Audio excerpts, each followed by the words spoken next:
Buenas tardes a todos. Muchas gracias por venir en esta tórrida tarde que tenemos. Por aquí se está muy bien, ¿no? Igual, bueno, muchos no me conocéis, yo soy Alfonso Abecia, soy el director del Instituto Universitario de Investigación en Ciencias Ambientales de Aragón, el IUCA. Y hoy celebramos pues, la última sesión de lo que hemos llamado un ciclo, el ciclo de Historias de la Tierra. Llevamos, es el segundo año que hacemos este ciclo de conferencias. Este año pues, hemos tenido temas muy variados, desde el estudio de los camélidos, hemos hablado de innovaciones en la didáctica de las ciencias experimentales, hemos hablado de la importancia de la melatonina a lo largo de sus 2.500 millones de años, hemos hablado de los cambios climáticos y paisajísticos de los homínidos en el pasado y también de la gestión del agua en Aragón. Hoy tenemos un tema muy diferente, ¿no? Y vamos a hablar de paleogenómica, básicamente, y de, como tenéis el título, de desextinción, ¿no? Si me permitís leer un poco, sin avanzar nada de lo que nos va a contar Pere, ¿no? La paleogenómica es el estudio del ADN antiguo. Es una disciplina relativamente joven que ha transformado nuestra manera de entender el pasado. Consiste básicamente en analizar el material genético conservado en restos biológicos de organismos que vivieron hace miles e incluso millones de años. Gracias a estos avances, actualmente es posible reconstruir genomas completos de especies extintas. Combinando esta información con las técnicas moleculares más avanzadas, ha surgido una posibilidad que parece sacada de novelas y películas, ¿no?, de ciencia ficción, que es revivir especies que se extinguieron en un pasado cercano. Este proceso se conoce como desextinción y ya no solo es una idea teórica, sino que, de hecho, pues, como supongo que Pere nos comentará, pues incluso una empresa estadounidense asegura estar trabajando para revivir especies extintas como el mamut lanudo, el tigre de Tasmania o el dodo. Incluso afirman haber logrado extinguir el lobo gigante, un lobo de gran tamaño que habitó en el continente americano y que, bueno, es bien conocido, por supuesto, como los lobos huargos de Juego de Tronos. Hoy, pues, Pere nos va a proponer analizar qué hay de cierto en estas afirmaciones, es realmente posible la desextinción, cuáles son los límites técnicos actuales y, sobre todo, si tiene sentido ecológico intentar traer de vuelta estas especies, ¿no? Bueno, y termino pues presentándoos a nuestro conferenciante. Pere es para nosotros, para el Instituto, una de las personas que enseñamos y de los que estamos muy orgullosos de que pertenezca a nuestro instituto, él y su laboratorio, por supuesto, ¿no? Pere Bover es licenciado en Ciencias Biológicas, por especialidad Zoología, por la Universidad de Barcelona, y es doctor en Ciencias Biológicas por la Universidad de las Illes Balears. Ha realizado estancias postdoctorales en España, Estados Unidos y Australia. Hace unos 10 años se inició en la paleogenética de vertebrados gracias a un contrato europeo, un Marie Curie, llevado a cabo en el Australian Centre for Ancient DNA, en la Universidad de Adelaida, en Australia, y en el Institut Mediterrani d'Estudis Avançats de Sporles, lo que se conoce como el IMEDEA. Actualmente es investigador de la Fundación de la Agencia Aragonesa para la Investigación y el Desarrollo, es un investigador ARAIZ en nuestro instituto, y él es el responsable, el director del Laboratorio de Paleogenómica, un laboratorio de las pocas instalaciones que hay en España de este tipo. Su investigación se centra en análisis combinado de morfología y genética de vertebrados fósiles. Antes de dar paso a Pere, también, que no se me olvide, quiero dar gracias a Ibercaja, ¿no?, por dejarnos estar en este marco incomparable, como dicen en la televisión, y que es un lugar fantástico para tener este tipo de encuentros. Bueno, pues os dejo con Pere y con su conferencia. Vale, muchas gracias. Pues antes que nada, muchas gracias por venir y nada, para mí es un placer, especialmente estar en este espacio. Nunca había dado una charla que pudiera dar a la gente de fuera, pero bueno, esto sea divertido. Bueno, pues hablemos de desextinción. ¿Qué es desextinción? Pues lo que pone la segunda parte del título, traer de vuelta las especies extintas. Pero mi intención aquí es, aparte de contarles algunas cosillas sobre este tema, es intentar responder con datos a si podemos, primera parte de la pregunta, y voy a poner sobre la mesa una serie de informaciones que les permitan a ustedes hacer la reflexión de si debemos, ¿vale? Yo voy a intentar no dar opiniones, voy a daros 2, 3 opiniones y las voy a marcar. O sea, voy a intentar ser lo más aséptico posible, pero sí que en algún momento daré mi mi opinión. Una cosa está clara. La extinción es para siempre. Aquí hay algo que tenemos que ver. Por mucho que podamos distinguir una especie o no, ahora lo veremos, no banalicemos la extinción. ¿Vale? La extinción es para siempre, como es la muerte y los impuestos. ¿Vale? Digamos, esto es la idea clara que tiene que dar y no podemos, repito, banalizar qué significa extinguir una especie. Para empezar, les voy a hacer pensar un poco. Bueno, como venimos está fresco aquí, ¿vale? Entonces, ¿qué se necesita para distinguir una especie? Dejo unos minutos.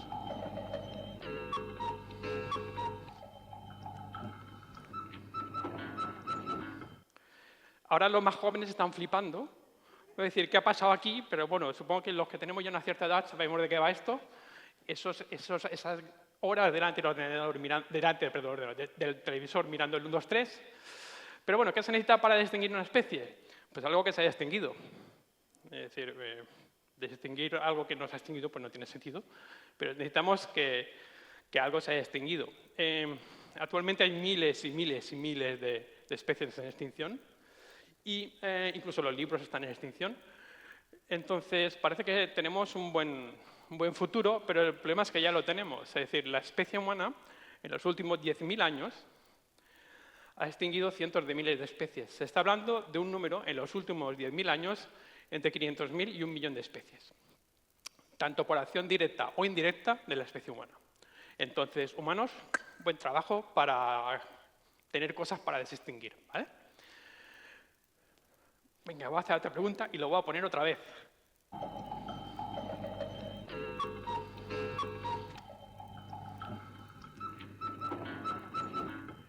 Esta vez con Kiko Legard, Mayra Gómez-Ken, Kiko Legard. Hay de más modernos, pero ya no son de mi época. Entonces, pequeño homenaje al programa que nos causó tanta diversión. Pues, ¿qué necesitamos? Información. Ah, muy bien, pero ¿qué tipo de información? Pues básicamente restos de estos animales o de estas especies, vegetales también, que se hayan podido extinguir. ¿Qué tipo de restos? Pues dependerá un poco del método que queramos usar para desextinguir. Pero básicamente animales momificados, tejidos momificados, pieles en museos, huesos. Incluso hay un método que nos puede servir incluso fotografías o dibujos, ¿vale? Ahora lo contaremos. Desde que aparecen las técnicas de paleogenómica, hace muy poco, bueno, hace unos 10 años, el tiempo pasa muy rápido, ya se puso sobre la mesa qué especies podríamos desextinguir o qué eran las mejores candidatas para poder desextinguir. En concreto, en este trabajo se hicieron pues, unas 20. Hay más, se ha modificado, se han cambiado las cosas, pero bueno, detrás de todas estas especies, como pueden imaginar, hay una historia muy triste que no os voy a contar, algunas de ellas un poco más adelante, pero ya no solo pájaros, que se han extinguido por destrucción de hábitat, caza directa, introducción de depredadores, etcétera, etcétera. Ya no solo de aves, sino también de mamíferos. Hablaremos un poquito en detalle del bucardo, pero bueno, esto es un poco, digamos, en mamíferos las ideas donde están y por ahí van los tiros. Incluso se está planteando, es el único invertebrado, una mariposa que se extinguió en Estados Unidos hace el siglo pasado, vamos. Así que, quiero volver un poco atrás, si se fijan en las fechas de extinción, son más o menos recientes, excepto algún caso, pero solamente son incluso de este siglo XXI, pero también básicamente 100, 200, 300, 400, 500 años. En el caso de los mamíferos también, con alguna excepción, como por ejemplo el mamut y el tigre de dientes de sable, que son más miles de años, pero siempre buscamos especies que se han extinguido hace poco. ¿Por qué? Porque se conservan más restos y los restos que hay están en mejor estado. ¿Vale? Y esto lo contaremos un poquito más adelante. Métodos actuales de extinción. Se consideran 3, hay un cuarto, pero bueno, ese es el más complejo y por ahora no se está trabajando mucho, pero sí que hay estos 3. Pongo el de menos difícil entre comillas, porque no es que sea fácil. Quizás, en lugar de menos difícil, tendría que haber puesto menos complejo, pero es difícil, evidentemente es muy complejo. Y no es que sea, venga, voy a hacer 2 cosas y ya está. No, hay mucho trabajo detrás. Pues nada, los métodos son cruciamiento selectivo, o en inglés el breeding back, clonación y edición genómica. Vamos por partes. Cruciamiento selectivo.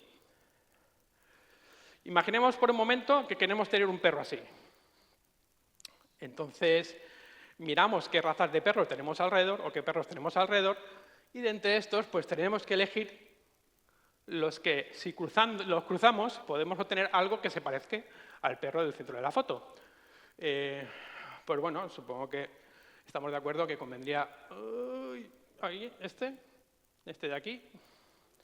Quizás lo cruzaríamos con este de aquí, por ahí caído de los ojillos, o quizás con este.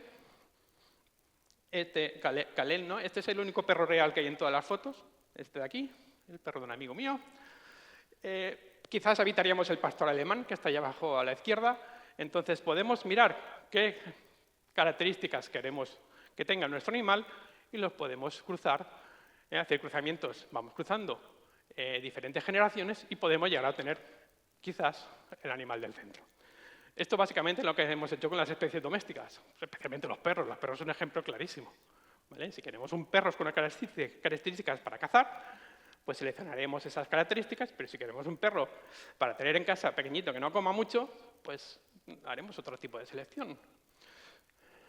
Y esto es lo que se ha hecho con estas 2 especies.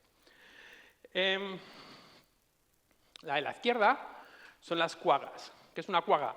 Cuagas son una especie de cebras, una subespecie de cebras que vivían en Sudáfrica hasta, bueno, cuando llegan los colonos europeos, holandeses, les disparan porque competían con los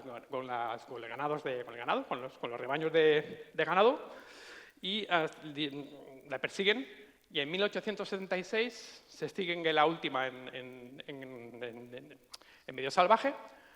Y en el 83, la última se extingue en un zoo. Este de aquí es el uro.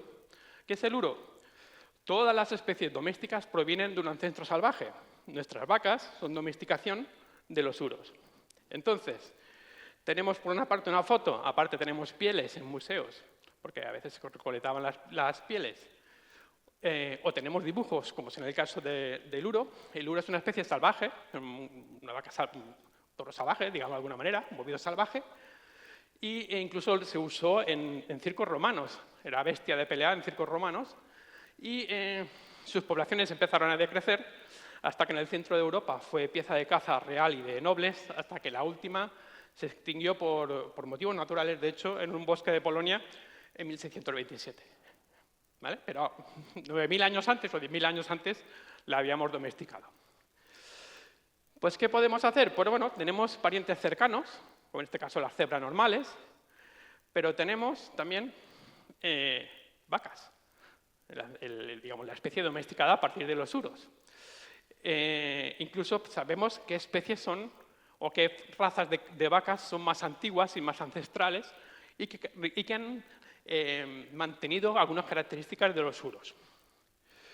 Bueno, en este caso, si empezamos a cruzar cebras que tienen un patrón de rayas similar a la de las cuagas, o mezclamos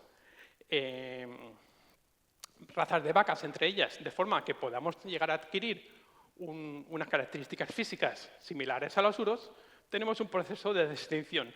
Lo curioso es que en este caso sería un proceso de desdomesticación, es decir, volvemos de animal domesticado al animal salvaje. Físicamente se parecerán, se espera que haya una cierta similitud genética en algunas características, pero básicamente lo que está pasando aquí es que estamos haciendo copias físicas de algo, pero genéticamente son diferentes. Esto que parece que es muy raro, pues ya hay 2 proyectos en marcha, que de hecho están funcionando. Esas son las primeras cuagas que iniciativas privadas están llevando a cabo. Básicamente lo que hacen es, bueno, pues tenemos, incluso les ponen nombres a las diferentes cebras que van a mezclar con un patrón de coloración similar a las pieles, las cruzamos entre ellas y vamos cruzando, hasta que al final tendremos una cuaga. Repito, algo físicamente que se parezca a una cuaga, al fin y al cabo es una cebra con forma de cuaga, pero quizás algunos aspectos genéticos serán similares. Esto está pasando y ya se están liberando en algunas zonas de Sudáfrica, en reservas privadas. Lo mismo pasa con los uros. Es decir, si tenemos razas antiguas que se parezcan a lo que teóricamente son los uros, podemos mezclarlos entre ellos y al final el resultado final se espera tener uros. Esto también está empezando a pensar en liberar ya en bosques de Polonia. ¿Vale? Venga, sí, voy a hablar de Parque Jurásico. ¿Podemos aplicar este método a los dinosaurios? Bueno, los estudios dicen que los pájaros, las aves, son los parientes más cercanos actuales de los dinosaurios. Lo que pasa es que su separación es de varios cientos de millones de años y yo creo que por mucho que mezclemos gallinas, no vamos a tener un dinosaurio. O quizás sí. ¿Vale? Si tenemos estas con crestas, igual no. No es posible. ¿Vale? No, evidentemente es una opción que tenemos que descartar. Vamos a la clonación. El segundo método, transferencia nuclear. Los que tenemos ya una cierta edad también nos acordamos que en el 95 la oveja Dolly, primer caso de animal clonado en el mundo. Incluso hay gente y hay empresas que ofrecen, puedes clonar tu mascota. La gente no lo dice, ¿eh? Solo he oído cotilleos. Pero parece que Barbara Streisand tiene uno. Igual les da vergüenza decir, uy, que he pagado 50.000 euros. Pero hay otros casos.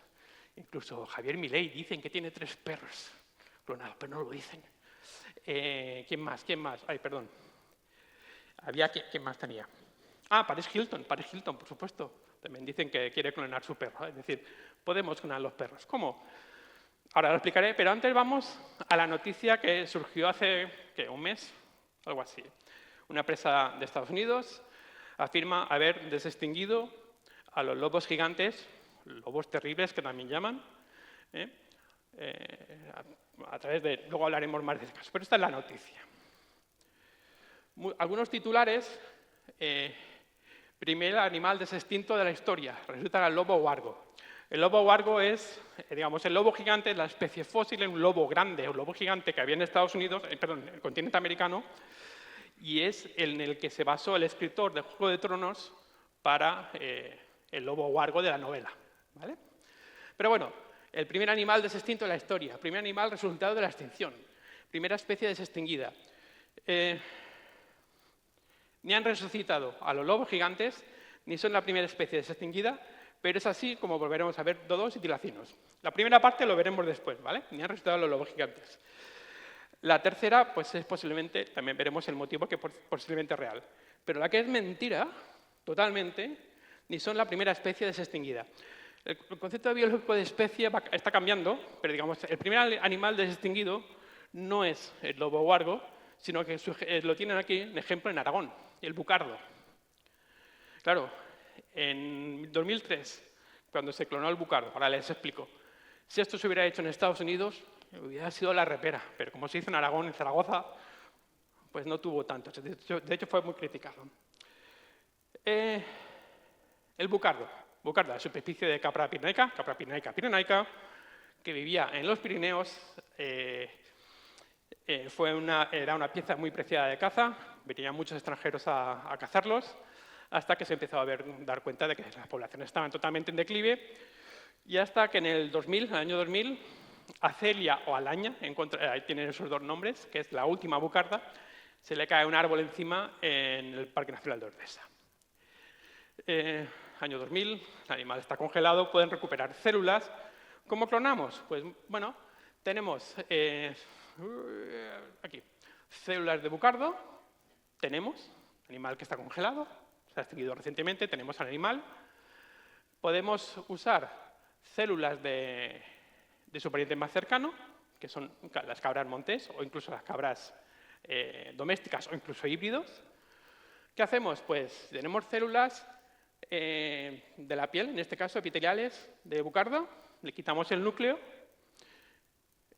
a una célula, a un ovocito, una célula reproductora de cabra, le quitamos el núcleo, insertamos el núcleo de bucardo en la célula sin núcleo de la oveja, le damos una descarga como Frankenstein, se reactiva, empiezan a Al dividirse la célula, se generan embriones in vitro y estos embriones se pueden implantar en el útero de una cabra, en este caso híbrida, o una cabra montés, y que se produzca un parto, un embarazo y una gestación. Esto es posible, esto es la aclaración. A grandes rasgos, ¿eh? El artículo es de 2009, pero el estudio, la prueba se hizo en el 2003 y lo hizo José Folk del CITA, juntamente su equipo, juntamente con otros centros, investigadores de otros centros de España y de internacionales, de Francia y Bélgica, y consiguieron traer a la vida una pequeña bucardita. ¿Qué se necesitaba? Pues, como hemos dicho antes, células somáticas, en este caso fueron de epidermis, funcionales de la especie extinta, tienen que ser funcionales. Necesitamos células reproductoras o ovocitos de la especie más emparentada, de la cabra, y una hembra de la especie emparentada en la que implantar el embrión en el útero. Se generaron muchos embriones, de ellos se implantaron 208 en 57 cabras. De los 208 solo funcionaron 7, solo pasaron a embarazo 7, pero solo uno llegó a término. El neonato cuando salió ya vio que tenía problemas y a los pocos minutos murió debido a una deformación pulmonar. Y además se vio que era genéticamente idéntica a Ceria, digamos la última bucarda, olaña. Entonces, el bucardo tiene el honor de ser el primer animal que se distinguió en la historia, pero también tiene, por desgracia, el honor de ser el animal que ha extinguido 2 veces. ¿Vale? Entonces, poco... pero bueno, es lo que hay. Venga, vamos a Jurassic Park. ¿Podemos?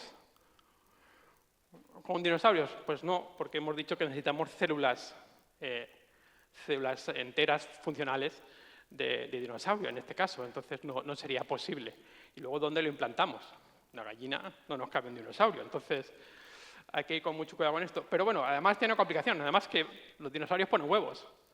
Pero bueno, también hablaremos de esto.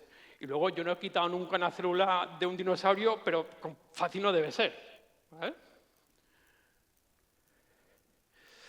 Edición genómica, que es el tercer método. En este método se usan una tecnología que se llama CRISPR-Cas9, una herramienta de edición genética, y aquí entra de lleno la paleogenómica.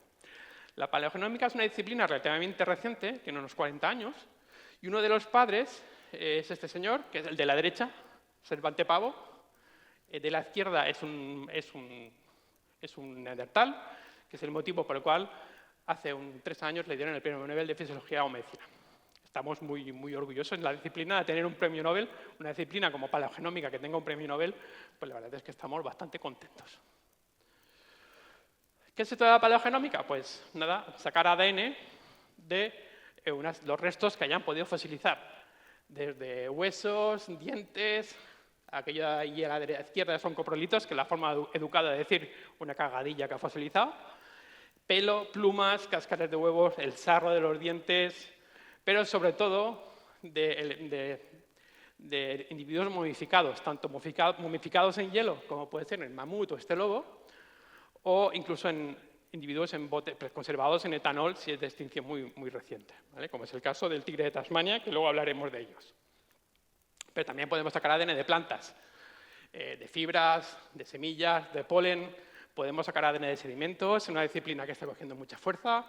Podemos coger también ADN, encontrar ADN en estructuras de cuevas y podemos también coger ADN de cualquier cosa que pueda fosilizar o incluso crecer, como en el caso de conchas de moluscos. ¿Qué características tiene el ADN antiguo? Está muy fragmentado. Nosotros tenemos todo un sistema cuando estamos vivos, un sistema de reparaciones de nuestro ADN. Cuando el ADN se rompe, existen una serie de mecanismos que hacen que o hay algún problema que lo arreglan. Cuando nos morimos, estos mecanismos dejan de funcionar y el ADN pues, se va rompiendo. Hay unas condiciones muy especiales. El ADN se degrada rápidamente en condiciones de humedad y calor. Y se fragmenta, al fragmentarse tanto, se destruye, hay muy pocas copias, sufre 2 procesos de degradación, que le daremos 2 nombres, pero bueno, tampoco no hablaremos más de ellos, que es depurinación y desaminación. hay un alto riesgo de contaminación de ADN moderno. Nosotros desprendemos trocitos de piel, trocitos de pelo, sudor, grasa que tenemos en las manos. Entonces podemos contaminar muy fácilmente una muestra. Y la conservación, pues, esto va cambiando poco a poco. Hasta hace unos años eran un máximo 1 millón, se decía. El récord lo tenía un caballo encontrado en permafrost, en este sedimento congelado de las zonas árticas, que lo excavaron y pudieron sacar. Pero sí que han sacado, hace 2 años, sacaron ADN de unos huesos de mamuts de 1,2, 1,3 millones de años, pero ahora el récord lo tiene en sedimentos, también en permafrost, en Groenlandia, de 2 millones de años. Es decir, que nos movemos en ese rango, de hasta 2 millones de años. Estos problemas de contaminación, que sea tan fácil contaminar, los hace que tengamos que ir vestidos así a la hora de trabajar. Tenemos que ir totalmente cubiertos para evitar tocar en cualquier momento el hueso. Además, trabajamos en laboratorios con condiciones especiales, que vienen a ser las típicas salas blancas, es decir, aire siempre de dentro hacia afuera, que arrastra todo lo que está flotando. Incluso esterilizamos todas las superficies cada noche, 2-3 horas, con luces ultravioleta que se disparan automáticamente. Y bueno, pues lo primero que hacemos es limpiar con lejía. Lejía es nuestra mejor amiga porque destroza el ADN.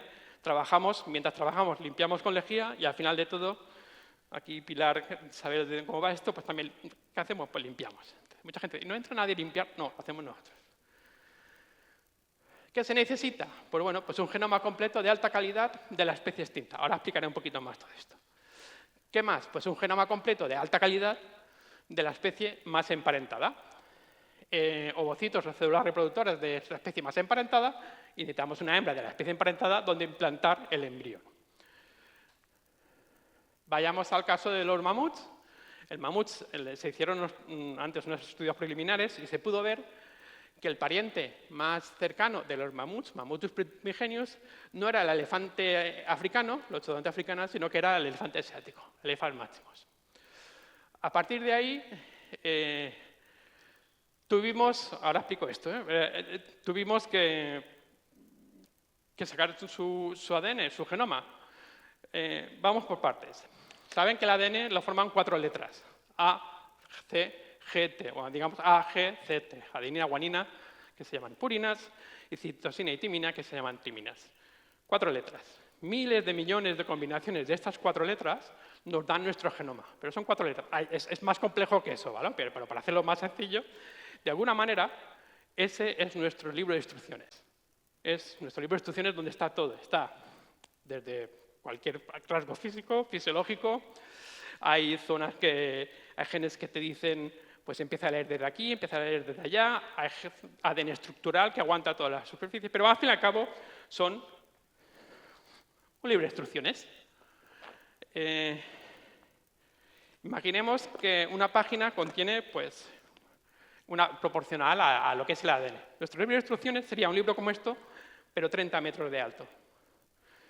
¿Vale? En ADN antiguo, ¿cómo recibimos los datos? Y aquí espero no ensuciar nada.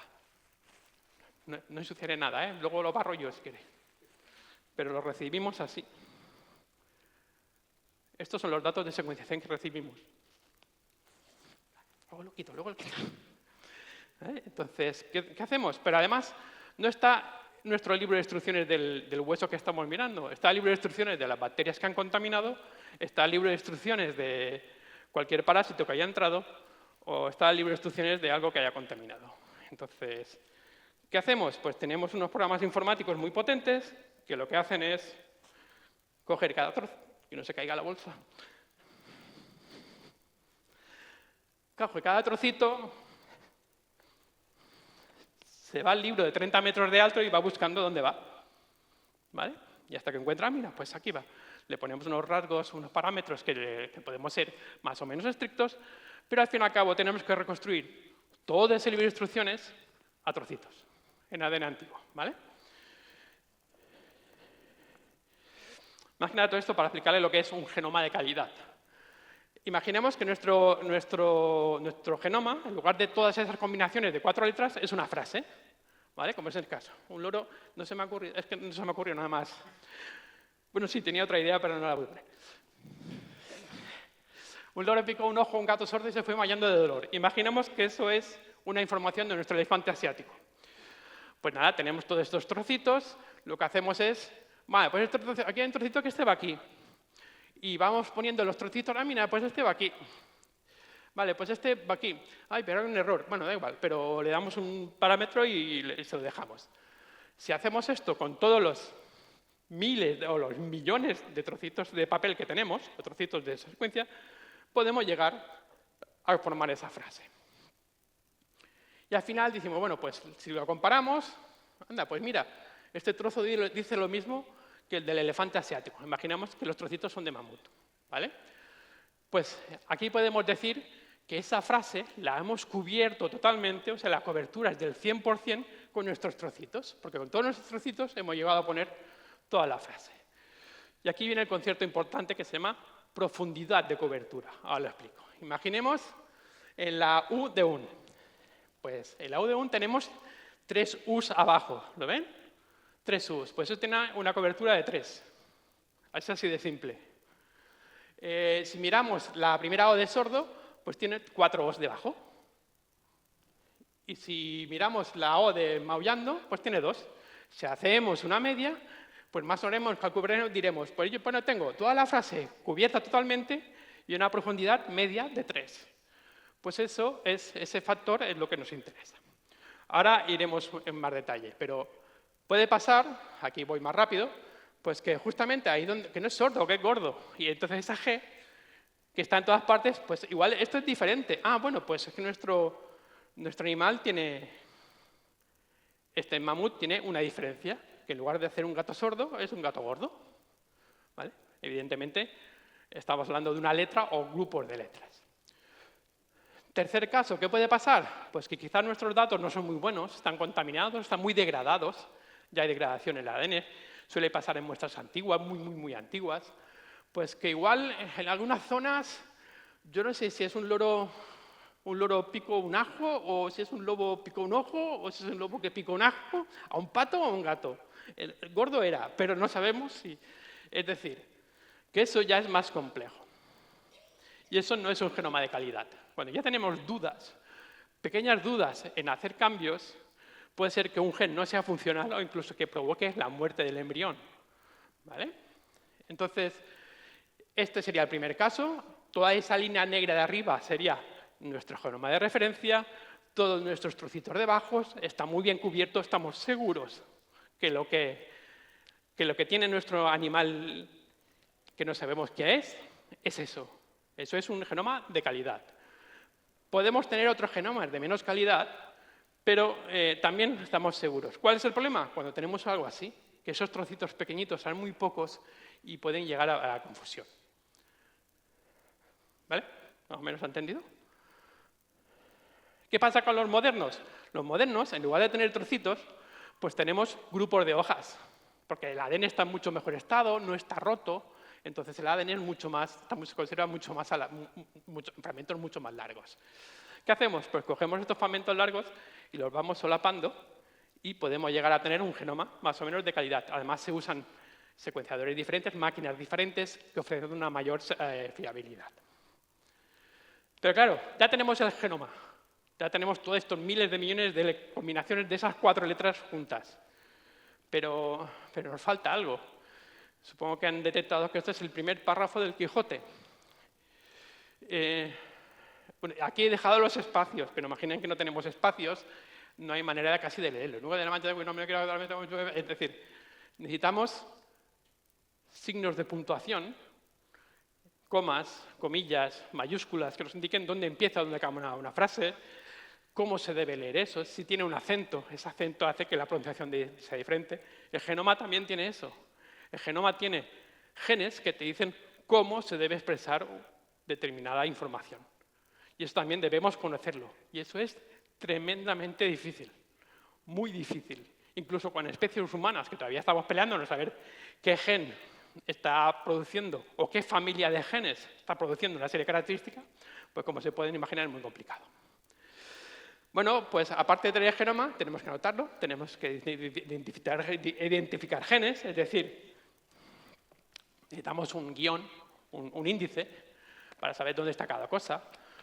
Tiene que tener un orden, en un libro no podemos poner un párrafo del final al principio, no se liaría bien, pues es más o menos lo mismo. Tenemos que ubicar, necesitamos una serie de información que nos permita ubicar dónde está cada cosa. Tenemos que saber qué hace cada gen. Igual modificamos un gen que en una especie hace una cosa, en otra hace otra cosa. Eso es muy complejo también. Y en definitiva, hay que desactivar, en este caso, imaginen que estamos hablando del mamut, pues hay que desactivar los genes que hacen que un elefante asiático sea un elefante asiático y activar aquellos genes que en lugar de ser un elefante asiático sea un mamut. Claro, y tú dices, esto es muy fácil, con interruptores. No, es mucho más complejo. Es tan complejo, incluso en especies modernas, esto es un genoma de una cabra que hemos usado durante años, y hace, nada, 2 semanas, digo, voy a recuperar el genoma de la cabra que tengo que hacer una cosa, y lo pone aquí abajo. Cuidado, está contaminado. Si un genoma moderno obtenido de una muestra de una cabra actual tiene problemas de contaminación, imagínense lo que hay después de pegar trocitos de papelitos, ¿vale? Es tremendamente complejo. ¿Cómo se hace? Imaginemos que tenemos el genoma. Imaginemos que tenemos todos estos signos de puntuación. Sabemos lo que hace cada cosa. Pues básicamente el tema consiste en mirar el genoma del elefante asiático a la izquierda, comparamos con el mamut, podemos modificar el genoma de un elefante asiático copiando y pegando, literalmente. No es así, pero vamos, que es copiar y pegar o cortar y pegar la información que hace diferencia. Se pone el núcleo se pone en otra célula, en una célula reproductora, descarga como Frankenstein, se aprecia la división celular, lo implantamos en una elefanta y tenemos pacientes, esperamos 2 años, si tenemos suerte, pues conseguimos un mamut. Fácil no lo es, pero se puede hacer, podemos copiar y pegar. La tecnología CRISPR-Cas9 permite hacer eso, pero tiene muchos riesgos. No sabemos si estamos cortando donde toca. Es decir, que tienen que hacer un análisis previos antes in vitro para saber si ese gen que vamos a modificar realmente hace eso o hace otra cosa. Y bueno, hay que implantar un embrión modificado en un genoma de algo que se parezca. Y si puede ser del mismo tamaño.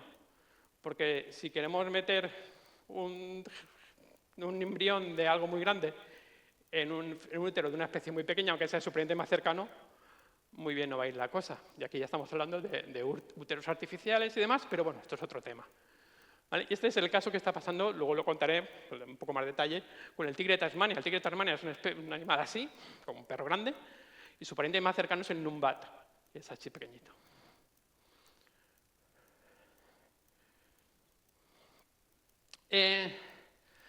A raíz de todas estas posibilidades de generar o de recuperar especies, empiezan a aparecer una serie de iniciativas. Esta fue una de las primeras, en el 2012, de intentar recuperar especies que se habían extinguido.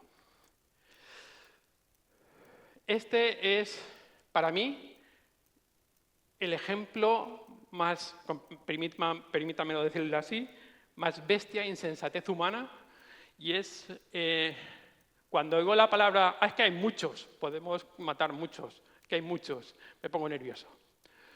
Palabra mensajera de Norteamérica. Se dice que es el pájaro más abundante de la historia. Se calcula que había entre 3 y 5.000 millones. 5.000 millones. En estos momentos hay 8.400 millones de humanos. 5.000 millones de pájaros. Formaban grandes bandadas, especie terriblemente social, si van todos juntos, anidaban todos juntos, grandes bandadas, evidentemente, vivían en zonas boscosas de Norteamérica y si bien los nativos americanos lo consumían, la llegada de los europeos pues, hizo que a partir del año 1800 a 1870 las poblaciones bajaran bastante, pero sobre todo el declive fue bastante bestia a partir de 1870. Las ideas de cuando empezaron a ver que empezaban a escasear los individuos, se empezaron a generar algunas iniciativas de protección, pero nunca se llevaron a término. Para que se hagan una idea, en 1878, en el estado de Pensilvania, se mataron 50.000 palomas al día durante 5 meses. Y una de las últimas colonias grandes que había fue extinguida, o sea, 250.000 animales en un día, ¿vale? Fueron capturados, escopetas, redes y demás. Fue tan importante, fue tan bestia la acción que estuvo con ellos que en 1902 se capturó la última y murió alguna después, unos años después, en cautividad. Es una de las definitivas, tenemos un pariente cercano. En el caso de los huevos, ¿cómo funciona? Pues evidentemente no podemos generar embriones e implantarlos en útero porque hay una cáscara por en medio, pero sí que se pueden modificar células primordiales o incluso células madre, inyectarlas en embrión y tener la esperanza de que ese embrión genere algo que se parezca a la especie que hemos modificado. También con tecnología CRISPR, etc. Les he dicho que yo me pongo nervioso cuando oigo hablar de que hay muchos, pero ¿qué hay detrás de eso? Es que hace nada, estas noticias, abril y mayo de este año, emergencia cinegética, abaten 1 millón de conejos en 1 año y medio. No voy a dar ninguna, no estoy juzgando nada, pero más que nada la información. Ahora he oído que hay incluso un poco de lío porque dicen, uy, todo este plomo que se ha soltado allí, ¿dónde acaba? ¿No? Pero bueno, eso es otro tema. Pero la noticia también es que el Heraldo, una empresa inglesa, hará una prueba piloto en el secano aragonés para frenar la plaga de conejos. No pude leer bien la noticia, entonces no sé qué significa eso, pero bueno, que cuidado, que no todo, nada es eterno, es decir, nada hay tantos como para poder hacer según qué. Que no sé si es el caso, lo desconozco. Pero sí una cosa que me llamó la atención es que las noticias son de abril, mayo, la noticia del Heraldo es de mayo, y buscando información veo que el proyecto de Conejo, la World Wildlife Foundation, que es una fundación bastante seria en lo que respecta a especies, conservación de especies, proyecto de Conejo, primer censo ibérico del conejo en la península ibérica, fecha 2 de junio. Evidentemente aquí cuentan que hay un problema importante en las zonas agrícolas, pero lo más importante es que en las zonas forestales el declive del conejo está en un 60%. Entonces es un poco sorprendente. Es decir, más que nada para decir que cuidado, que puede ser que sea necesario, no digo que no, pero cuidado que no todo, hay tanta cantidad que no puede durar para siempre. Otra de las iniciativas que apareció, y por cierto puso dinero, y de hecho sigue poniendo dinero, nunca me sale el nombre, Chris Hemsworth, el marido de la Pataki, vamos.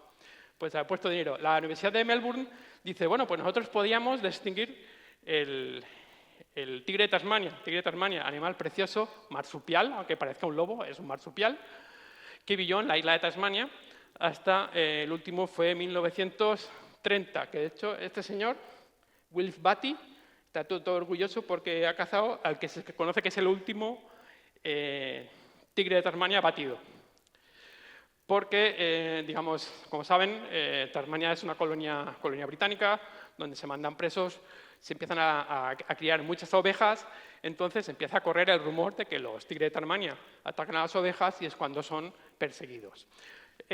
Fotomontaje como esto es una foto que se recortó, pero si la buscan por internet está dentro de una jaula donde se liberaron gallinas. Esa foto circuló y entonces creó todavía más mala fama. De hecho, Wilf mató a porque le había dado del gallinero. Entonces, es una especie que se ha extinguido hace poco y que posiblemente es una de las que, de hecho, esta iniciativa la ha adoptado Colossal Bioscience, que es el de los mamuts y el de los dodos y el de los lobos huargos. Aquí hay un problema. El tigre de Tasmania o el tilacino es de este tamaño, el numbat, que es su pariente más cercano, es así de pequeñito, es decir, que será difícil implantar un embrión, pero es que además está en peligro de extinción.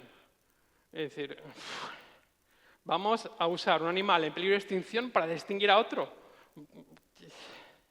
Queda un poco todo raro. Esta es una iniciativa que no conocía, una iniciativa rusa, pero no parece que vaya a prosperar.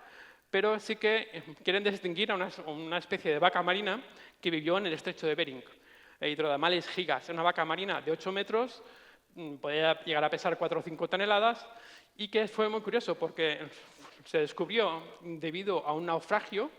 La gente que quedó allí, pues había un médico, el médico empezó a estudiar en el estrecho de Bering, perdón, en Rusia, en la península de Kamchatka. Y empezó a estudiar estos animales mientras los otros los cazaban para comerlo. Entonces se descubrió en 1741 y en 1767 ya se había extinguido. O en 68, en 27, 28 años se extinguió. Entonces parece que puede ser una iniciativa que también parientes más cercanos son los dugongs, son más pequeños, pero es que además están en una situación un poquito precaria también las poblaciones. Pero esto parece que no es una iniciativa que vaya a avanzar y además dicen que posiblemente la vaca marina gigante, la vaca marina de Steller es el médico este que la descubrió, pues posiblemente ya estaba en declive. Y es un ejemplo que les puedo contar de quitar algo del ecosistema afecta a todo lo demás. Los cazadores de focas esquimaron tanto las poblaciones de focas que esto hizo que su presa, que eran los erizos, se incrementaron de una forma muy espectacular. Los erizos se comieron todas las praderas de algas que había, de las que se alimentaba la la vaca marina, y eso fue reduciendo las poblaciones. Y aquí vienen los grandes, colosal. Colosal, el mamut. Yo creo que no hace falta contarle lo que es el mamut, especie de elefante que se extinguió hace unos 10.000 años en el continente europeo, así que en una isla sobrevivieron hasta los 4.000, pero bueno, se han encontrado muchos restos momificados en hielo, entonces es uno de los candidatos. ¿Cuál es el pariente más cercano? El elefante asiático, que está en peligro de extinción. Bueno, la excusa es que soltar rebaños de mamuts en la tundra siberiana va a convertir esas zonas en estepas y eso va a evitar la descongelación del permafrost. ¿Qué pasa con la descongelación del permafrost? Pues que va a liberar un montón de gases de efecto invernadero, tanto si es CO2, si está en proceso de oxidación, o metano, si son en condiciones anóxicas. Y la otra especie importante es el dodó, que es este animalito de la izquierda, una paloma de 1 metro, de 13-23 kilos, que vivía en la isla Mauricio, 900 kilómetros al este de Madagascar. Las especies insulares normalmente no reconocen la figura del depredador. Al no reconocer la figura del depredador son muy confiados. Entonces, imagínense, los primeros colonos o los primeros exploradores que llegan a la isla se encuentran un pájaro de 13 kilos que se acerca a ellos, a volador, no podían volar. Entonces, y durante décadas los barcos de exploraciones iban a parar allí a cargar con dodós. A esto le sumamos que introducen perros, gatos, a unos monos cangrejeros y cerdos, y estos animales ponían los huevos en el suelo, pues todo esto se lo comen. Y en menos de 100 años está extinguido, 1600 y algo, final del siglo XVII. Entonces, esto de las piezas clave. Su pariente más cercano, que es la paloma de la isla Nicobar, que está en una isla que está también en esa zona del región, un poquito más al este, pues también está casi amenazada. Pero todo esto está muy bien. Pero al final, ¿podemos o no podemos? Pues esta mañana en el laboratorio, aquí Trompi jugando con una pelota de naranja. ¿Le has dado de comer, Pilar, esta mañana? Y nada, pues a Dot, que se subió a una estantería porque le ha recibido ya unos cuantos balonazos y no quiere estar allí. Evidentemente, inteligencia artificial, es broma, ¿eh? Vamos a lo serio. ¿Es viable técnicamente revivir, o lo que llaman reinventar, porque no estamos reviviendo nada, especies extintas? ¿Al completo? No. No conocemos toda la estructura genética, excepto en el caso de clonación, como es el caso de los bucardos, y así todo siempre nos perdemos una parte, pero no podemos. ¿Se puede revivir un individuo? Se podrá. Al completo va a costar mucho tiempo, pero todavía hay que entender muchas cosas, hay que modificar muchos genes, luego lo veremos. ¿Se puede revivir un individuo? Igual sí en un futuro. ¿Vale la pena? No, lo que nos interesa son las poblaciones. A nivel de ecosistema, el ecosistema funciona con poblaciones, no con un individuo. Y eso ya es mucho más complejo. Sería generar muchísimos individuos, diferentes genéticamente, etcétera, etcétera. Un elefante tiene una gestación de casi 2 años, va para un poco largo. Parque Jurásico. ¿Tenemos su genoma? Pues no, es que no tenemos ni ADN, no tenemos ni un trocito de ADN. Entonces, si alguien tenía la esperanza de que Parque Jurásico fuera verdad, pues yo lo siento, pero no podemos. Volvamos a este animalico, el lobo huargo que dicen que se han extinguido. Hagamos números. Digo, "Jo, este tío nos hace pensar todo el tiempo, vamos a hacer números ahora". Vale, según la empresa, han realizado 20 ediciones en 14 genes para extinguir el lobo huargo. Y lo han tocado en un lobo gris. Según Colossal, el lobo gris y el lobo gigante, o lobo huargo, comparten el 99,5% de su genoma. Eso significa que tienen 12.235.000 diferencias. Perdón, 12.235.000 diferencias a grosso modo. No han dicho exactamente, esas ediciones no dicen de cuánto ha sido. Pero bueno, hemos hecho cálculos que han hecho unos 100 cambios en el genoma del lobo gris. Es decir, que le quedan por hacer 12.234.900 cambios antes de poder decir que han desextinguido algo. Lo único que han hecho es modificar genes de estructura corporal y lo han hecho blanco. No me pidan por qué lo han hecho blanco, pues es un animal que vivía en todo el continente americano, a no ser que las poblaciones del norte, que están en frío, pues sí que fuera blanco, pero los demás no eran blancos, eso lo puedo decir yo. ¿Qué animales blancos hay hoy en día en salvajes? Zorros árticos, perdices nivales, conejos nivales, es decir, bichos que vienen en zonas de frío. Y aquí hay otra cosa importante. Esto de aquí abajo son árboles filogenéticos. Podemos usar relojes moleculares, iré rápido en esto, pero no se ve demasiado bien, pero eso es un trabajo en el que participé en el 2021. Aquí está el lobo huargo y aquí está el lobo gris. Aquí. Y este es el trabajo que han presentado la gente de Colossal. Aquí está el lobo huargo y aquí abajo está el lobo gris. Ese círculo de allí nos dice que, según los relojes moleculares, estas dos especies compartieron un antepasado común hace unos 5 millones de años. Eso es el tiempo en el que compartimos los humanos y los chimpancés el ancestro común. A mí igual si me tocan unos cuantos genes, más que un chimpancé, igual una morsa. Pero yo no veo a nadie tocándole unas cuantas cosas o podamos convertir un chimpancé en un humano o un humano en chimpancé tocando 14 genes. Claro, tú dices, no, porque un chimpancé y un humano es diferente. Bueno, pues esto por evolución, por similitudes en los patrones de evolución, pues se parecen a perros, pero esa es la diferencia. ¿Vale?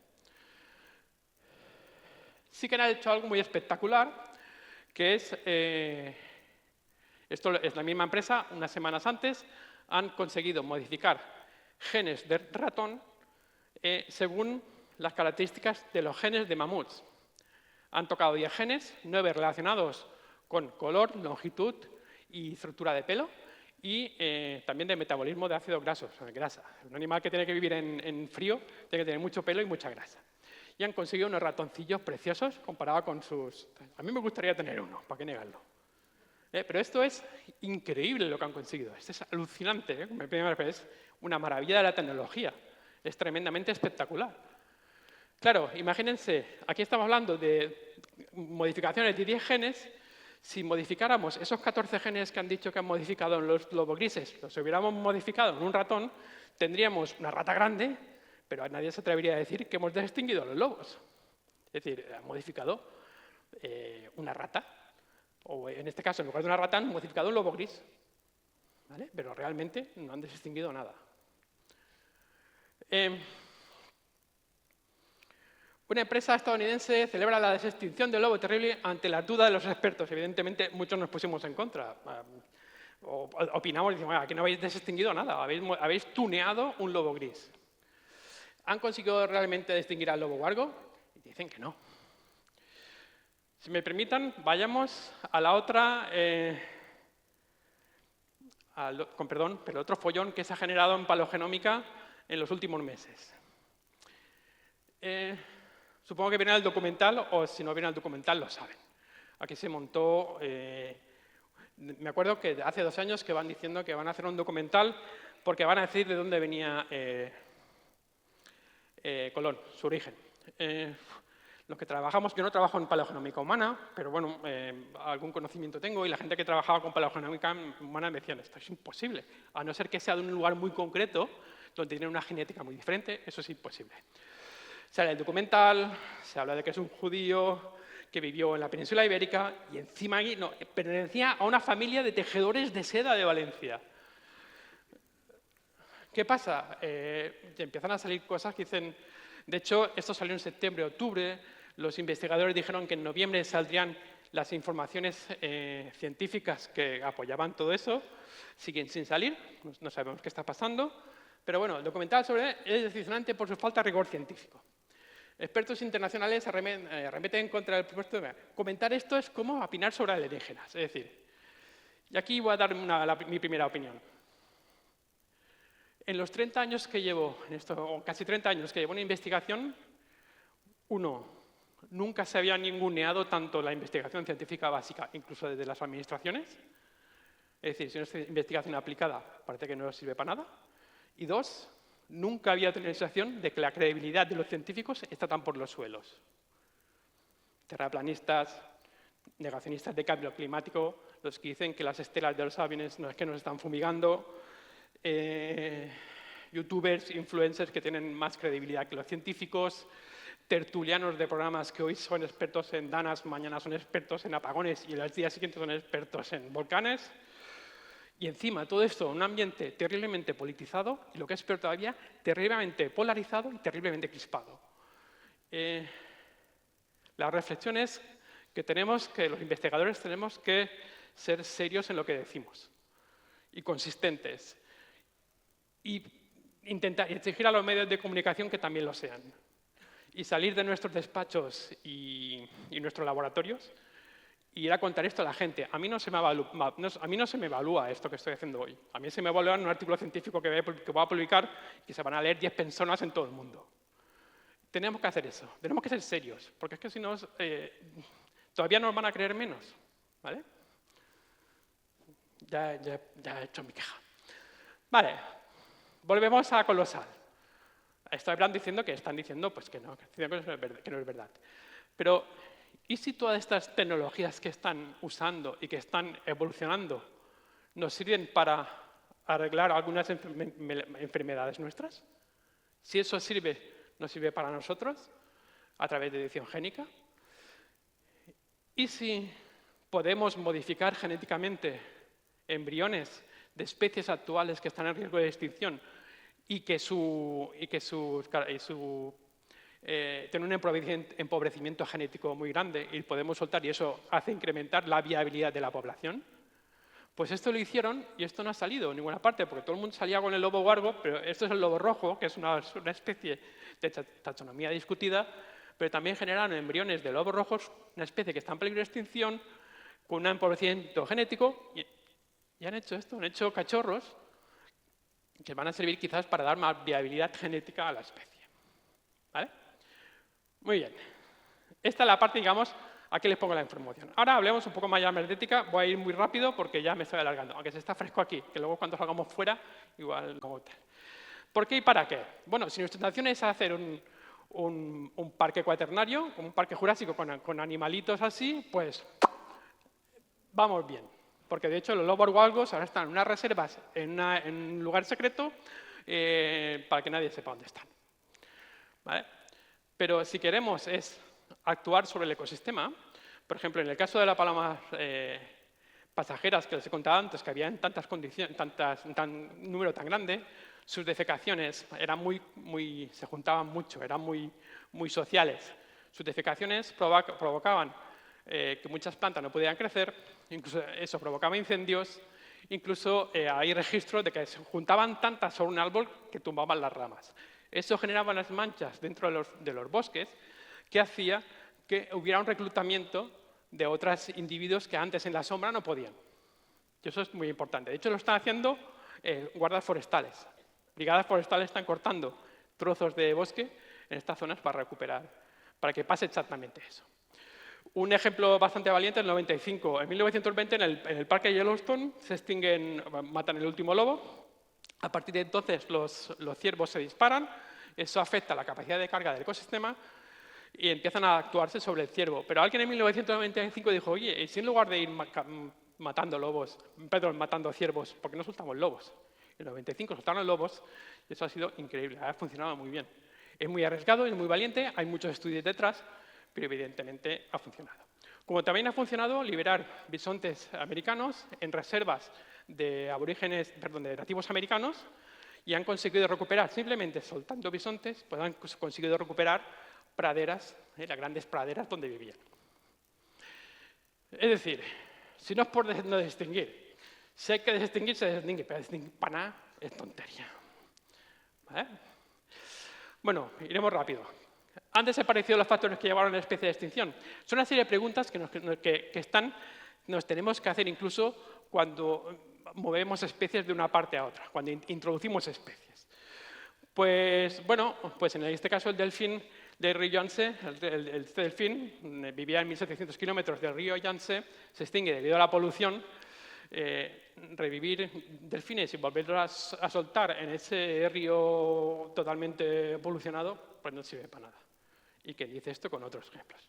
Podríamos poner miles de ejemplos. ¿Existe una zona adecuada para su liberación? Bueno, si es muy reciente la extinción, posiblemente todavía queda, pero si estamos hablando de especies que se han extinguido hace 10.000 años, creo que el sistema ha cambiado bastante con la presencia humana y lo que le hemos hecho, entonces hay que estudiar todo eso. ¿Se conocen sus requerimientos bióticos y ecológicos para que pueda sobrevivir? Y ahí, perdón, pero otra vez la investigación científica básica, paleontología, arqueología. Eso en el rewilding, los paleontólogos y los arqueólogos tienen mucho que decir. Y la estamos despreciando. ¿Su reintroducción supone algún riesgo para los humanos o ecosistemas de otras especies? ¿Vamos a introducir patógenos? Creo que estamos bastante de acuerdo que soltar un león con dientes caninos de un palmo igual no es buena idea. Yo ahí lo dejo. Me arriesgo. ¿Existe una legislación adecuada para su gestión? Ya digo yo que no. No hay ni para la inteligencia artificial. Imagínense para algo que ni ha pasado. ¿Sería bien recibido por la sociedad comunidad? Pues habría que estudiarlo bien. Ya tenemos problemas cuando hablamos de liberar lobos o liberar osos o liberar linces. Tenemos que pensar en todo el mundo y tenemos que ver qué puede pasar. En caso de impacto ecológico o socioeconómico negativo, ¿se puede eliminar y destruir? O sea, sería horroroso tener que decir, oye, lo hemos desextinguido y ahora vamos a volverlo a extinguir. Sería absurdo. Este más es una reflexión. Conocen los neandertales, ¿verdad? Esta especie de hominídeo que vivió hasta hace unos 40.000 años y que siempre les ponemos esta pinta, pero que si les ponemos un traje, pues igual no es tan diferente. Un día di esta charla, pues esta misma foto y una señora un poco más se me muere y digo, ¿qué ha pasado? Digo, que se parece mucho a mi cuñado. Entonces me dice, pero poco más se muere de la risa. Bueno, pues repasemos. Cruzar selectivos. ¿Podemos mezclar a gente que se parezcan de forma que podamos conseguir un neandertal? Igual sí, si vamos por la calle igual sí, pero queda un poco feo. No es éticamente correcto. Clonación, ¿tenemos células viables? No tenemos células viables, por lo tanto es algo que tenemos que descartar. Edición genómica, bueno, ¿tenemos su genoma? Sí, de alta calidad. No solo su genoma, sino también su epigenoma, es decir, todos aquellos marcadores, todas aquellas señales, los signos de puntuación que les he dicho, pues tenemos parte de eso. Sabemos cómo funcionan sus genes. ¿Tenemos parientes cercanos en su genoma? Hay 8.200 millones de parientes cercanos. La mitad son hembras y en edad de reproducción, pues imagínense, tenemos todos los millones de parientes que queramos. ¿Su genoma? Sí, tenemos millones de genomas humanos bastante bien descritos. ¿Tenemos úteros donde implantar? También, queda un poco feo. ¿Debemos? Pues el señor un señor muy brillante, muy inteligente, que es uno de los propietarios de Colosal, fue bastante criticado porque hace unas décadas soltó esto, que era posible y se podía hacer, que se debía hacer. ¿Que alguien lo está intentando? Tiene todas las herramientas. ¿Vale? ¿Debemos? La reflexión la dejo ahí. Y ya una última reflexión. Desextinguir, proteger, desproteger, introducir cualquier especie debería ser siempre bajo criterios técnicos y nunca bajo criterios políticos o por impulsos emocionales. Ay, vamos a soltar unos peces aquí para sembrar, para que yo pescar. No, mal. Las introducciones pueden salir muy mal. Y evidentemente bajo motivos políticos. No podemos proteger o desproteger una especie porque está en un paquete de medidas en la que alguien vota que sí o que no. Esto no puede ser. Tenemos que ser serios en esto. Estamos hablando de una especie y de un ecosistema. Y a ser posible, y sé que es una utopía muy grande, pues buscar el máximo consenso en todas las partes. Porque es que si alguien encuentra algo, puede ir mal. Y mi recomendación es por ahora, si tienen la necesidad de aportar algo para desextinguir especies, pues mejor donen dinero a las asociaciones que se están encargando de evitar que los humanos extingamos más especies. Esto es más o menos todo. Pues nada, dar las gracias a dos personas que están conmigo en el laboratorio. Pilar está allí, que si le quieren pedir algo de topillo sabe un montón. Flavia no ha podido venir, que trabaja con ciervos. Y obviamente, gracias a los que ponen perricas, una frase que me gustó cuando llegué, soy de Mallorca, cuando llegué aquí una frase que me gustó, me decían, si perricas, chufletes. Pues aquí están los chufletes, evidentemente Araid, Yuca, el grupo Aragosaurus, que también lo empezó con una perrica, y los organismos que han puesto dinero por proyectos, y evidentemente Ibercaja por dejarnos este maravilloso espacio, y por supuesto a ustedes por haber venido.